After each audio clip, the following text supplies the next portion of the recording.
Good day, televiewers. Thanks for joining us on the midday edition of the Balogun Newscast on Equinos Television. Good day, Nazi Yambo. Good day, Catherine College. Mesdames et messieurs, bonjour. Merci d'honorer ce rendez-vous de l'information sur Equinos Télévision. Les forces de l'ordre assiègent depuis ce matin la ville de Douala. Les carrefours sont quadrillés, notamment carrefour Ndokoti, BP Cité, Bessengue ou encore le carrefour Equinos, Sisa Mobile.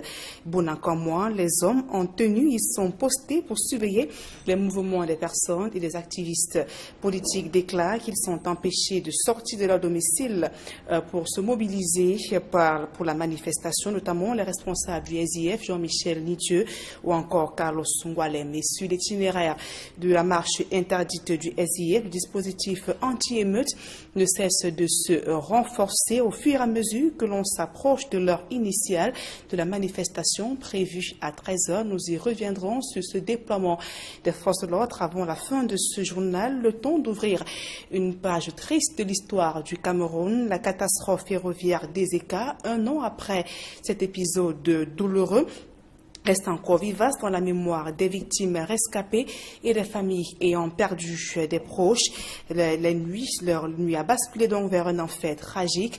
Les nuits sont de plus en plus difficiles. Equinos Télévision donc vous replonge sur cet événement dans ce reportage que signent Séverin Choubang et Flavien Valondongo. Vendredi 21 octobre 2016. Il est environ 7 heures.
Las d'attendre, les véhicules de transport en commun sont obligés de ramener les passagers au point de départ.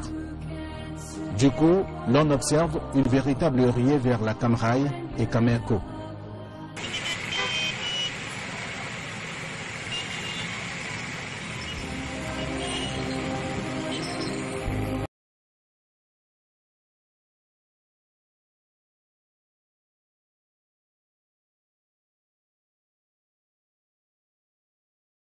Le but de faciliter la mobilité des passagers.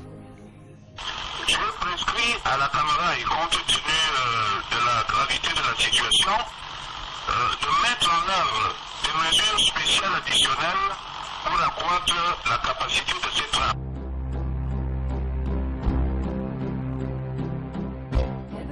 À la gare ferroviaire de Douala, tout comme à Yaoundé, les populations se bousculent. Chacun veut rallier sa destination.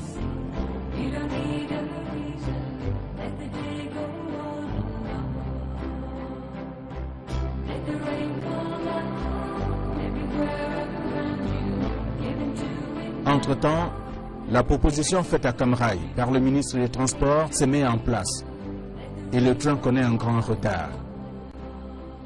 Des témoins racontent qu'il n'est pas parti de Yaoundé à 10 h comme il est de coutume. Le départ a plutôt lieu aux alentours de 11 h et poussière avec un peu plus de 15 wagons et environ 3000 passagers à bord.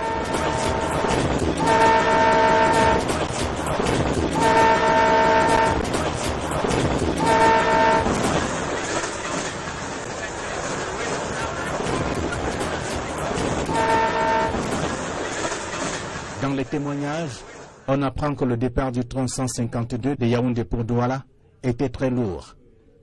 il y a eu plus de voyageurs debout qu'assis. Et les passagers étaient debout. À côté de moi, comme ça, il y avait au moins 1000 personnes debout pour quitter Yaoundé. Donc nous étions environ 1500 dans ce train, dans ces wagons. Sans compter ceux qui n'ont pas payé. Et ceux qui n'ont pas payé étaient plus de 1000, étaient plus nombreux que ceux qui ont payé. Moi j'ai payé 3000, oui, on peut estimer à 3000. Le train était surchargé, vous comprenez? Le train était totalement surchargé. Intercity s'est immédiatement transformé en train à grande vitesse. Quelques passagers racontent qu'avant la gare des Eka, quelques signes de détresse étaient perceptibles. Au niveau de Bomaloumela, là se trouvent les viaducs, le train a commencé à freiner. Parce que c'est à cet endroit que nous étions tombés, je crois qu'il n'y aurait personne ici. Le train Intercity, long de plus de 15 wagons, a pu traverser les tunnels et surtout le viaduc. Le tunnel qui est 4 km. C'est ça qu'on fait par le tunnel de la mort.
Les dégâts sont énormes, les blessés et les morts se comptent à l'appel. C'est la catastrophe totale.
Ferroviaire des Eka, que sont devenus les rescapés. Nos reporters sont allés à la rencontre de la famille Poadina, toujours sans nouvelles de leur fils qui était à bord du train de la mort le 21 octobre 2016. Cette même famille est surprise qu'à ce jour, elle n'a rien perçu le moindre sou des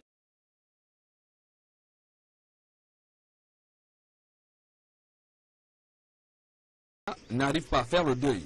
Un an qu'elle est toujours sans nouvelles de leur fils Joseph Tonga, qui était à bord du train 152 de Camraï le 21 octobre 2016, le jour où tout a basculé à Ezeka. C'est avec beaucoup de peine et de douleur que le frère cadet du porté disparu évoque le sujet. Vivre avec une disparition d'un être cher, c'est très difficile. Nous sommes africains, nous tendons à nous rendre à la réalité, à l'évidence que notre frère est décédé. Mais vous savez, quand vous avez entre guillemets un décès et que vous n'avez pas pu faire un deuil, ça rend la situation encore plus difficile. L'on se souvient qu'à la suite de cette catastrophe des Eka, le président de la République avait décidé du déblocage d'1 milliard de francs CFA pour l'indemnisation des victimes. La famille Mpoadina dit n'avoir encore rien reçu de cet argent. Je précise que nous n'avons pas été indemnisés à ce jour. Le montant à répartir dont vous parlez, décidé par le président de la République, nous ne sommes même pas au courant de toutes les tractations, de tout ce qui se fait derrière. Même la société ferroviaire, qui avait été reconnue responsable du drame des ECA, est restée muette jusqu'à ce jour à la douleur que traverse cette famille. J'avoue, il faut le reconnaître, qu'ils nous ont mis à disposition un soutien psychologique. Ça, Camaraï a pris en charge. Et je le dis haut et fort. Et notre famille est reconnaissante parce que ce soutien psychologique a porté ses fruits. Aujourd'hui, les uns et les autres dans la famille se sentent mieux. Mais en termes d'indemnisation, c'est le silence total. Si tout espoir de retrouver encore en vie Joseph Tonga s'est dissipé, la famille souhaite tout au moins rentrer en possession du corps. Et nous avons par exemple formulé le vœu de réaliser des tests ADN sur les corps, parce que nous avons appris qu'il y a encore environ 3 ou 4 corps dans les morgues à Yaoundé. Nous avons formulé le vœu que soient réalisés des tests ADN pour éventuellement retrouver le nôtre. Nous avons écrit, j'ai les lettres avec moi, depuis le mois de janvier 2017. Nous sommes en octobre, aucune réponse. Le bilan officiel dressé par les pouvoirs publics du déraillement du train 152 le 21 octobre 2016 était de 79 morts et 600 blessés.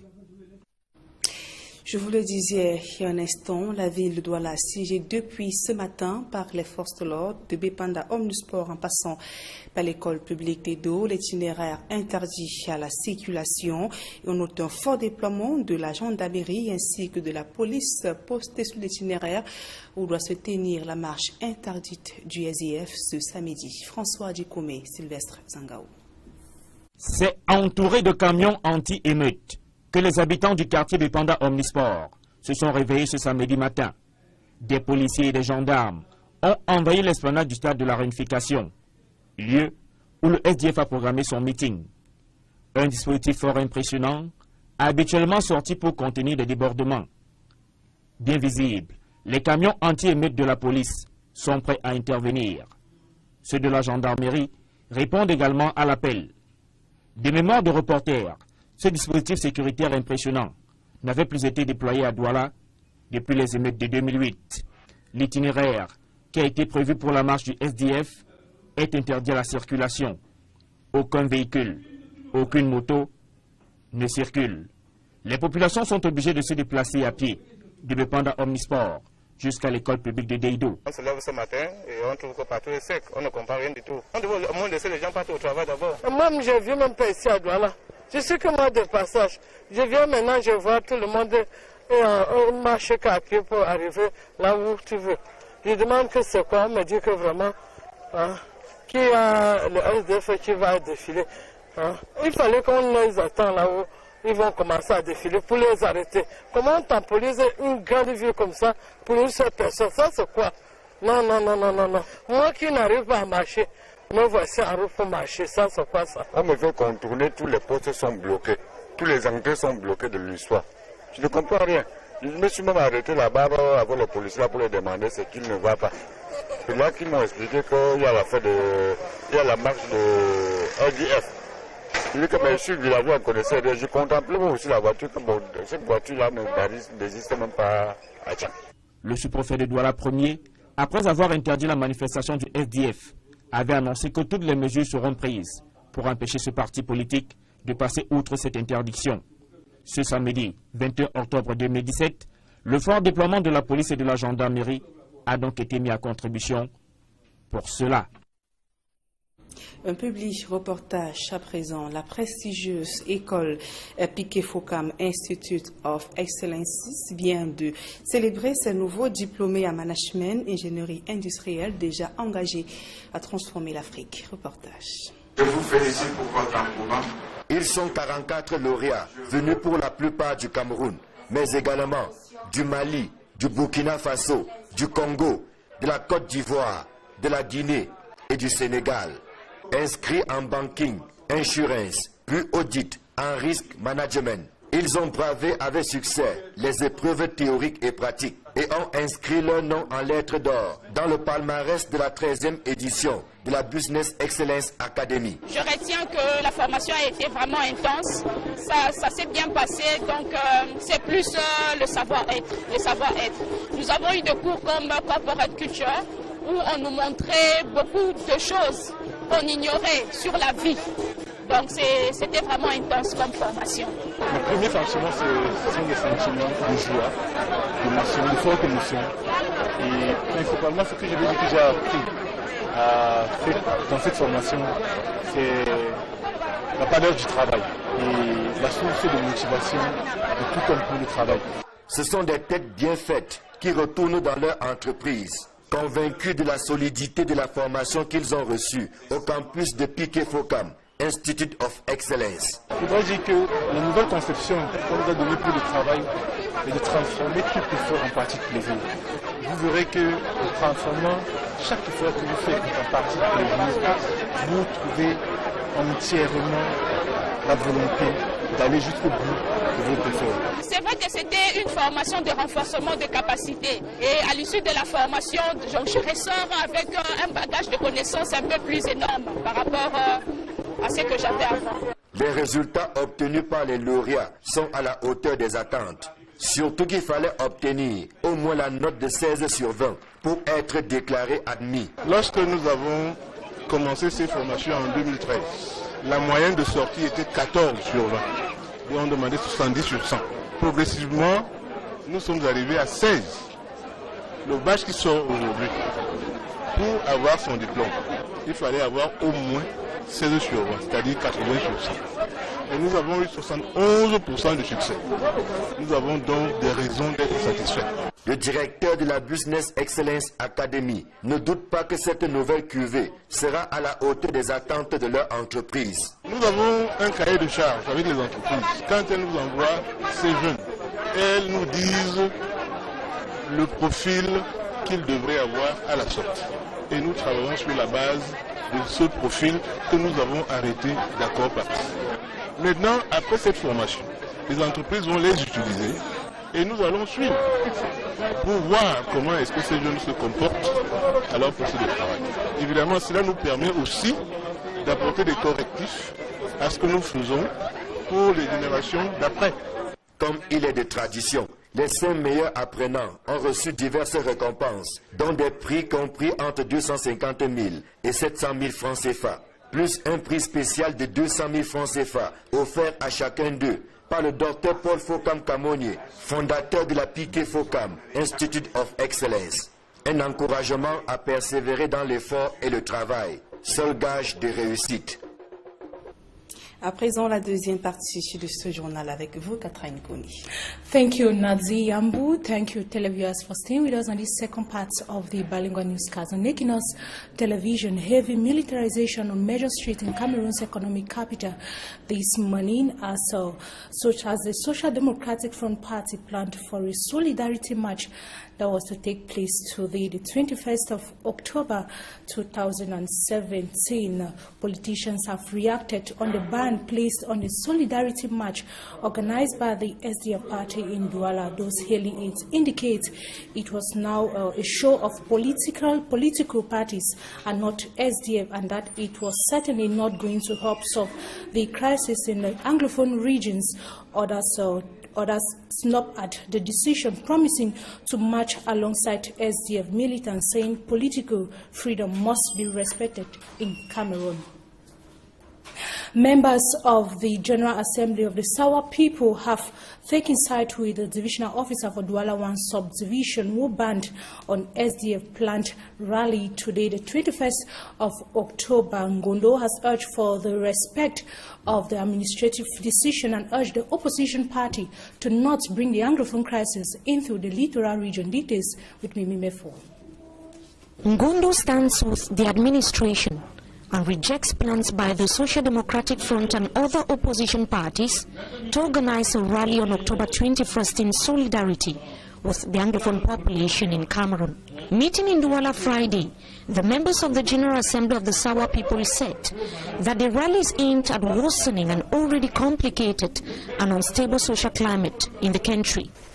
Reject with the last energy all attempts by some political parties aiming to exacerbate the situation, which is already painful, affecting our compatriots of Northwest and Southwest regions, in order to extend a bad social climate in our peaceful and highly delicate economic metropole. To the traditional rulers of all the chiefdoms of Sawa, peace must be given a chance. We need peace. Peace and more peace,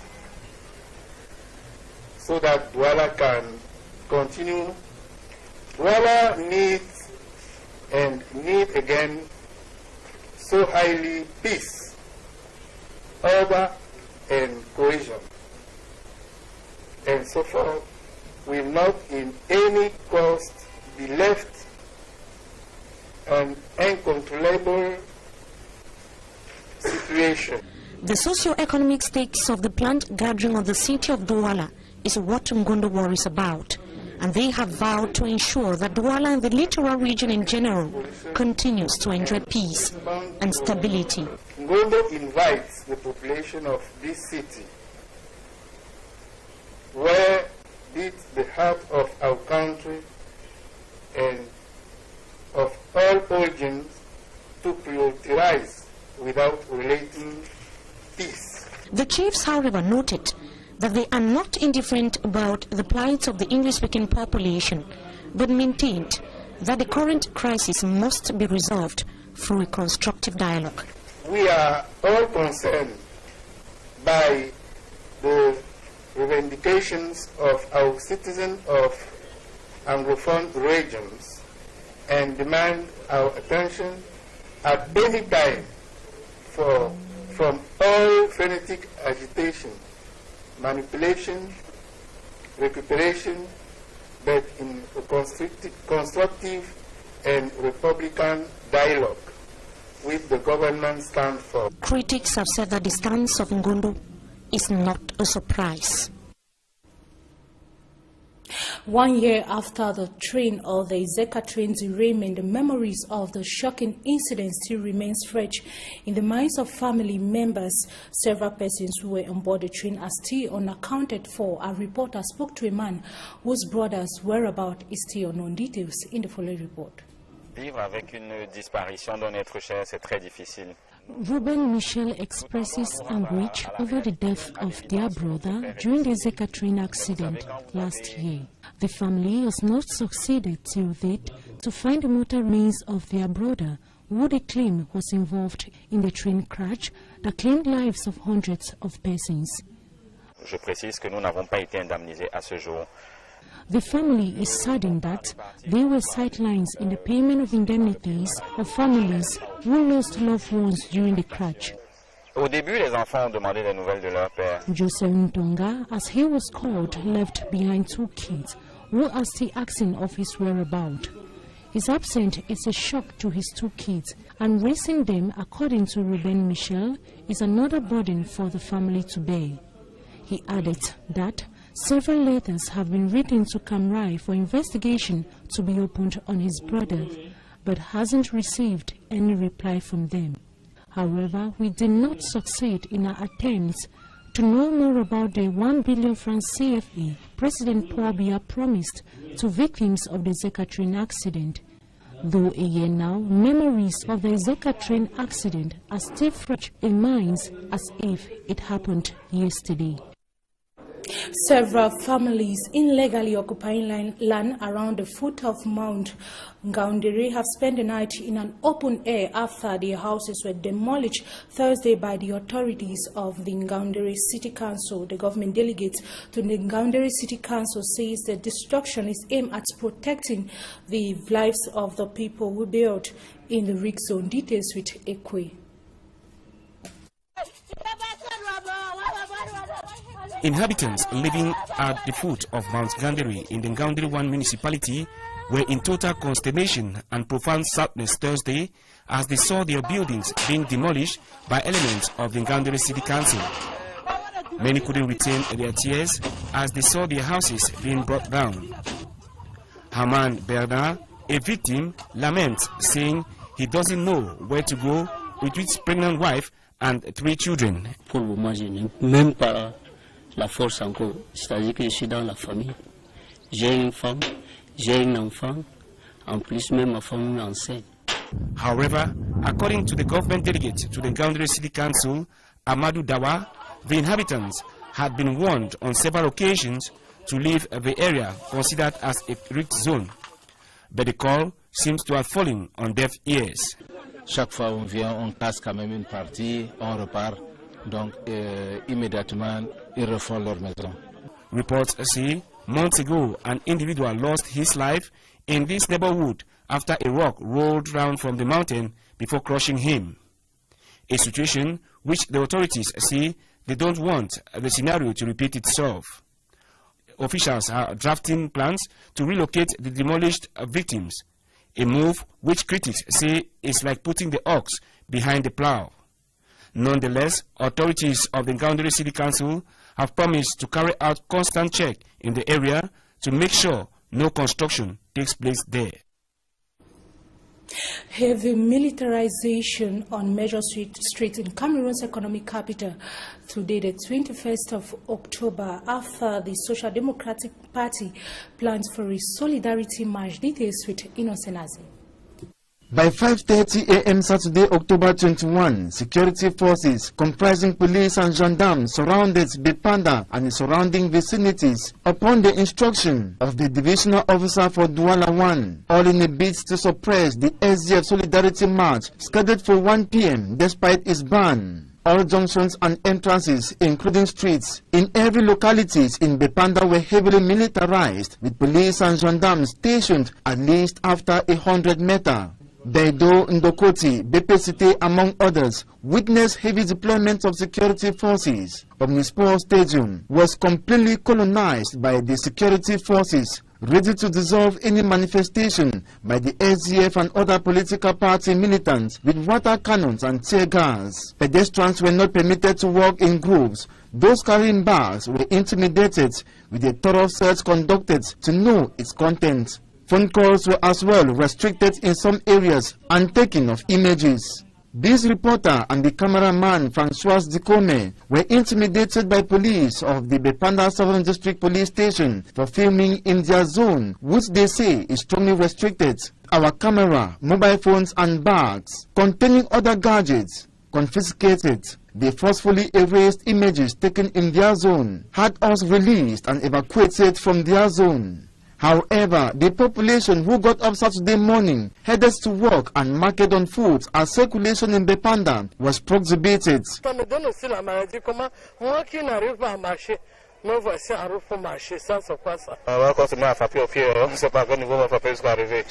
spent immense sums of money but could not get to their destinations. On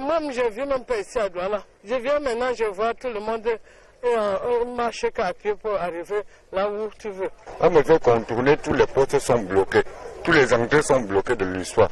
Je ne comprends rien. A measure which they criticized, saying the locality should have been blocked by 1 p.m. when the march was scheduled and not in the morning hours, punishing the population. Il fallait qu'on les attend là-haut. Ils vont commencer à défiler pour les arrêter. Comment temporiser une grande ville comme ça pour une seule personne? Ça c'est quoi? Non, non, non, non, non, non. Ils devaient laisser les gens le matin, vaquer à leurs occupations, et à 13 h, ils prenaient les dispositions pour sécuriser la marche. It is still unclear when Bepanda will be demilitarized this Saturday, especially when none of the actors or militants to take part in the Solidarity March has this far been seen. That is it for the Balingua Newscast on Equinos Television. Thanks for staying with us. Good day once more. Nadia Yambo. Merci Catherine Kone. Fin de ce journal, mesdames et messieurs. Merci pour votre aimable attention et bon week-end à tous et à toutes.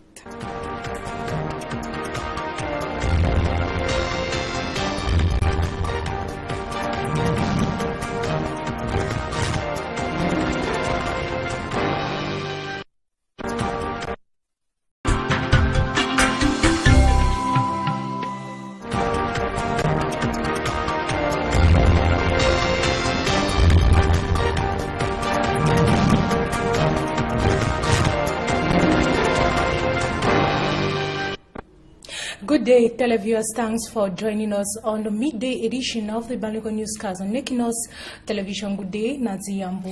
Good day, Catherine College. Mesdames et messieurs, bonjour. Merci d'honorer ce rendez-vous de l'information sur Equinos Télévision. Les forces de l'ordre assiègent depuis ce matin la ville de Douala. Les carrefours sont quadrillés, notamment carrefour Ndokoti, BP Cité, Bessengue ou encore le carrefour Equinos, Sisa Mobile.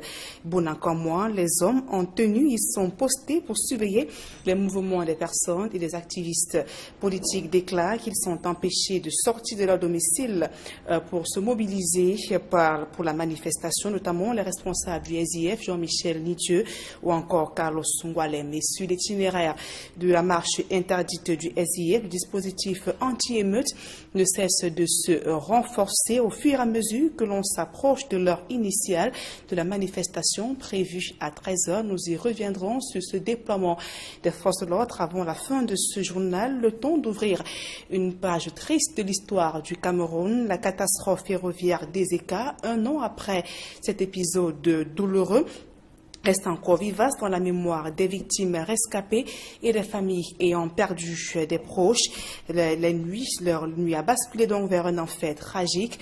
Les nuits sont de plus en plus difficiles. Equinos Télévision donc vous replonge sur cet événement dans ce reportage que signent Séverin Choubang et Flavien Balondongo.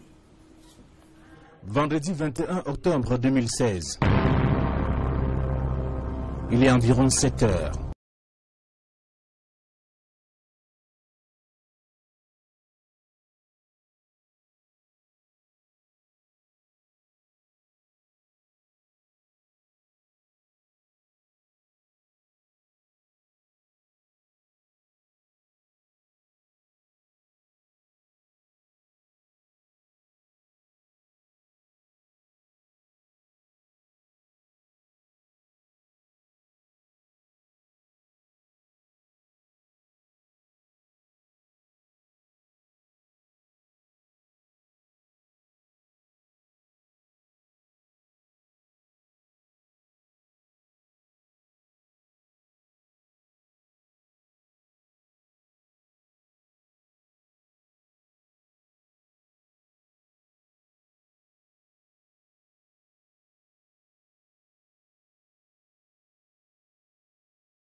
Las d'attendre, les véhicules de transport en commun sont obligés de ramener les passagers au point de départ. Du coup, l'on observe une véritable riée vers la Camraille et Camerco.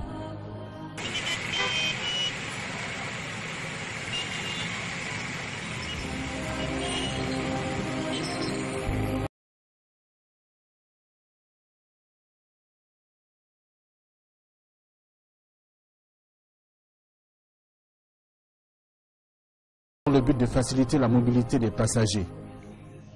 Je prescris à la Camaraille, compte tenu de la gravité de la situation, de mettre en œuvre des mesures spéciales additionnelles pour accroître la capacité de ces trains.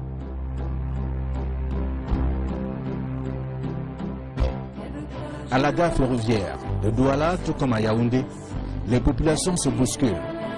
Chacun veut rallier. Petit fort impressionnant, habituellement sorti pour contenir des débordements. Bien visibles, les camions anti-émeutes de la police sont prêts à intervenir. Ceux de la gendarmerie répondent également à l'appel. De mémoire de reporters, ce dispositif sécuritaire impressionnant n'avait plus été déployé à Douala depuis les émeutes de 2008. L'itinéraire qui a été prévu pour la marche du SDF est interdit à la circulation. Aucun véhicule, aucune moto ne circule.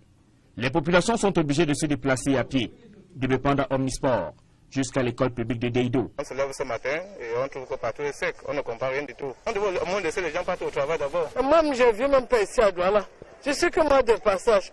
Je viens maintenant, je vois tout le monde marcher à pied pour arriver là où tu veux.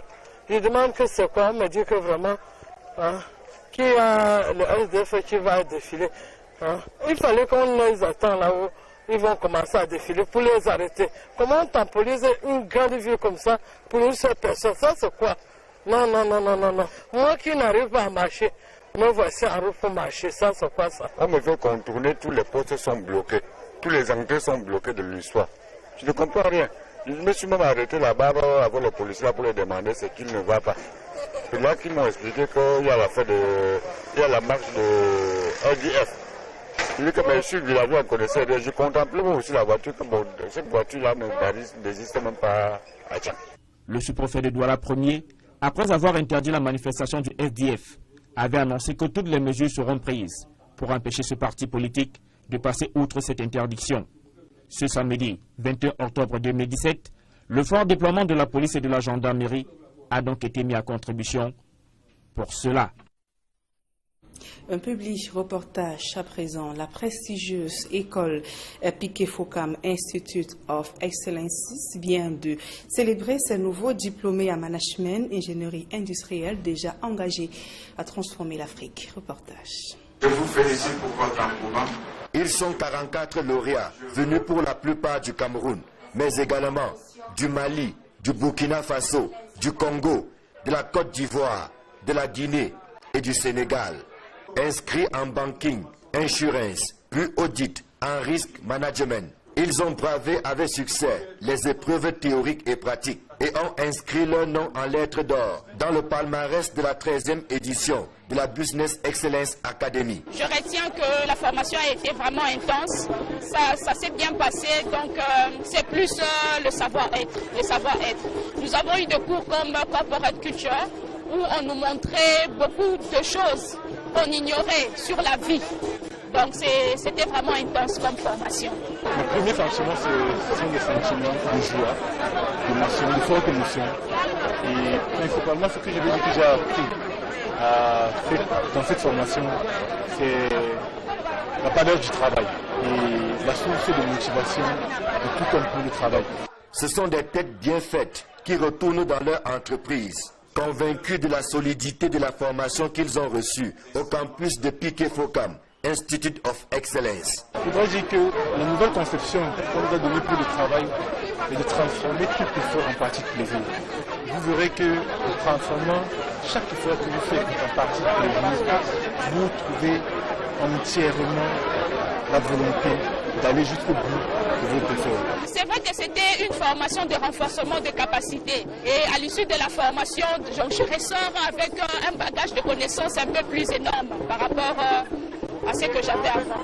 Les résultats obtenus par les lauréats sont à la hauteur des attentes. Surtout qu'il fallait obtenir sa destination.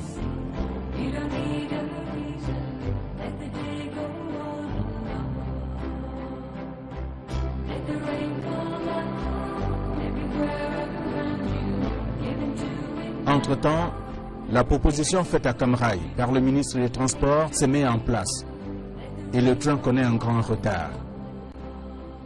Des témoins racontent qu'il n'est pas parti de Yaoundé à 10 h comme il est de coutume. Le départ a plutôt lieu aux alentours de 11 h et poussière, avec un peu plus de 15 wagons et environ 3000 passagers à bord.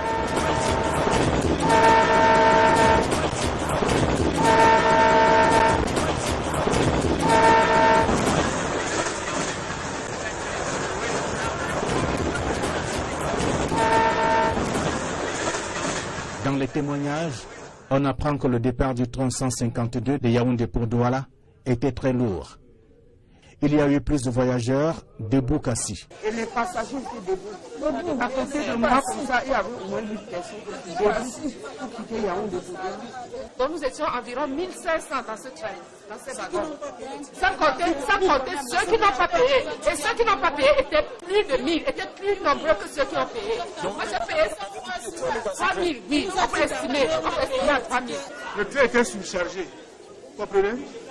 Le train était totalement surchargé. Intercity s'est immédiatement transformé en train à grande vitesse.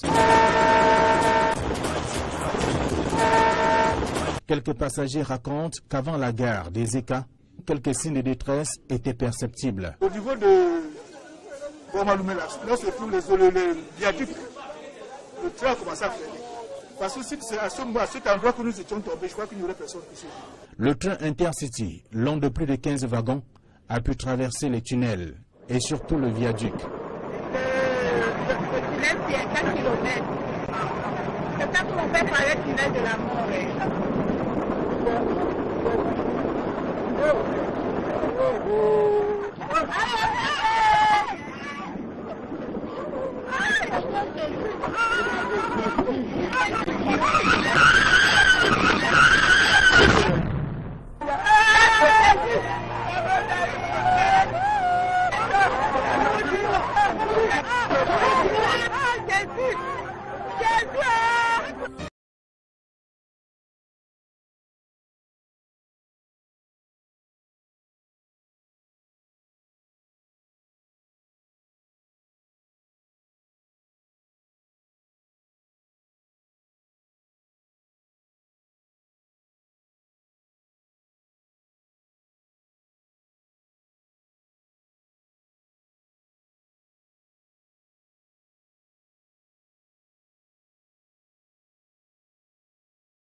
Les dégâts sont énormes, les blessés et les morts se comptent à l'appel.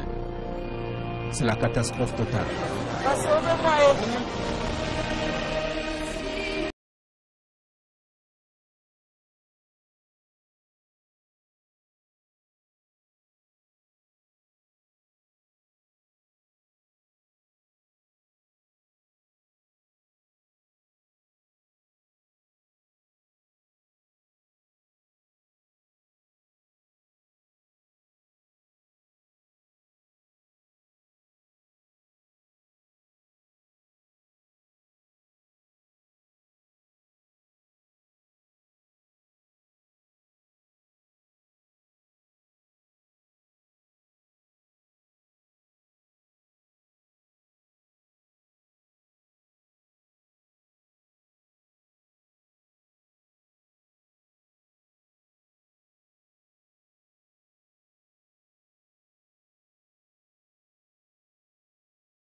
Ferroviaire des Écarts, que sont devenus les rescapés. Nos reporters sont allés à la rencontre de la famille Poadina, toujours sans nouvelles de leur fils qui était à bord du train de la mort le 21 octobre 2016. Cette même famille est surprise qu'à ce jour, elle n'a rien perçu le moindre sou des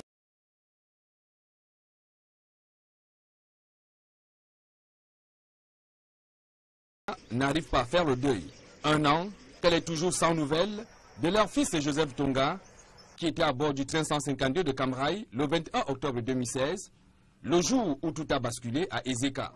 C'est avec beaucoup de peine et de douleur que le frère cadet du porté disparu évoque le sujet. Vivre avec une disparition d'un être cher, c'est très difficile. Nous sommes africains, nous tendons à nous rendre à la réalité, à l'évidence que notre frère est décédé. Mais vous savez, quand vous avez entre guillemets un décès et que vous n'avez pas pu faire un deuil, ça rend la situation encore plus difficile. L'on se souvient qu'à la suite de cette catastrophe des Écarts, le président de la République avait décidé du déblocage d'1 milliard de francs CFA pour l'indemnisation des victimes. La famille Mpoadina dit n'avoir encore rien reçu de cet argent. Je précise que nous n'avons pas été indemnisés à ce jour.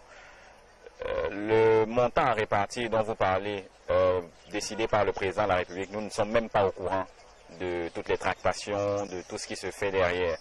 Même la société ferroviaire, qui avait été reconnue responsable du drame des Écarts, est restée muette jusqu'à ce jour à la douleur que traverse cette famille. J'avoue, il faut le reconnaître, qu'ils nous ont mis à disposition un soutien psychologique. Ça, Cam Rai a pris en charge. Et je le dis haut et fort. Et notre famille est reconnaissante parce que ce soutien psychologique a porté ses fruits. Aujourd'hui, les uns et les autres dans la famille se sentent mieux. Mais en termes d'indemnisation, c'est le silence total. Si tout espoir de retrouver encore en vie Joseph Tonga s'est dissipé, la famille souhaite tout au moins rentrer en possession du corps. Et nous avons par exemple formulé le vœu de réaliser des tests ADN sur les corps, parce que nous avons appris qu'il y a encore environ 3 ou 4 corps dans les morgues à Yaoundé. Nous avons formulé le vœu que soient réalisés des tests ADN pour éventuellement retrouver le nôtre. Nous avons écrit, j'ai les lettres avec moi, depuis le mois de janvier 2017. Nous sommes en octobre, aucune réponse. Le bilan officiel dressé par les pouvoirs publics du déraillement du train 152 le 21 octobre 2016 était de 79 morts et 600 blessés. Je vous le disais il y a un instant, la ville de Douala assiégée depuis ce matin par les forces de l'ordre, de Bépanda Omnisport en passant par l'école publique d'Edo, l'itinéraire interdit à la circulation. Et on note un fort déploiement de la gendarmerie ainsi que de la police postée sur l'itinéraire où doit se tenir la marche interdite du SDF ce samedi. François Djikomé, Sylvestre Zangaou. C'est entouré de camions anti-émeutes que les habitants du quartier Bépanda Omnisport se sont réveillés ce samedi matin.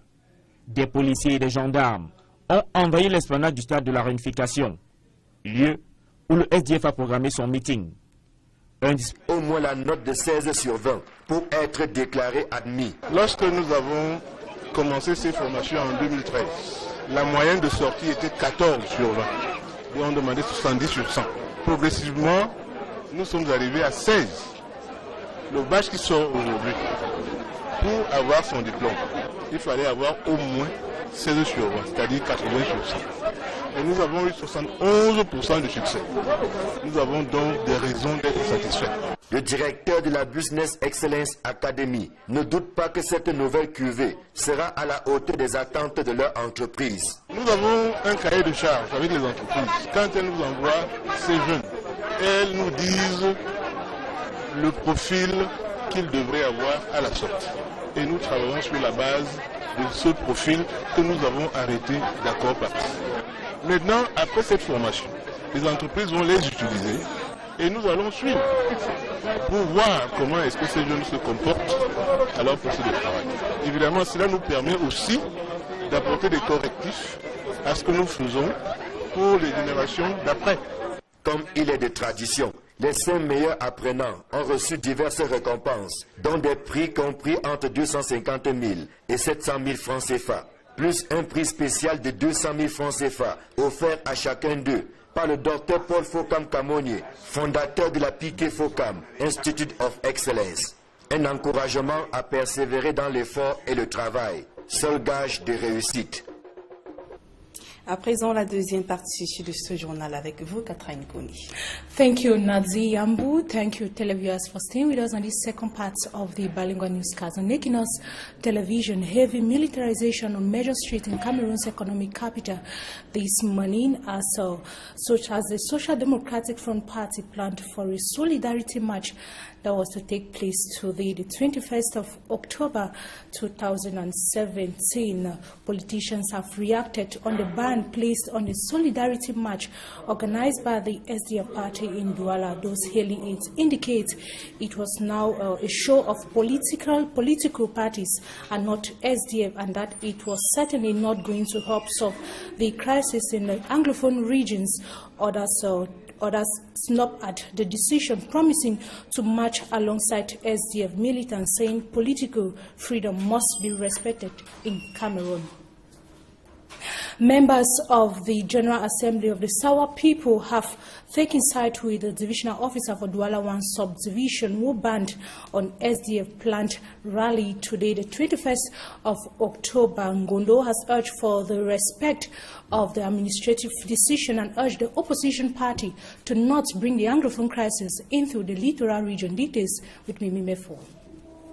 Ngondo stands with the administration and rejects plans by the Social Democratic Front and other opposition parties to organize a rally on October 21st in solidarity with the Anglophone population in Cameroon. Meeting in Douala Friday, the members of the General Assembly of the Sawa people said that the rally is aimed at worsening an already complicated and unstable social climate in the country. Reject with the last energy all attempts by some political parties aiming to exacerbate the situation, which is already painful, affecting our compatriots of northwest and southwest regions in order to extend the bad social climate in our peaceful and highly delicate economic metropole. To the traditional rulers of all the chiefdoms of Sawa, peace.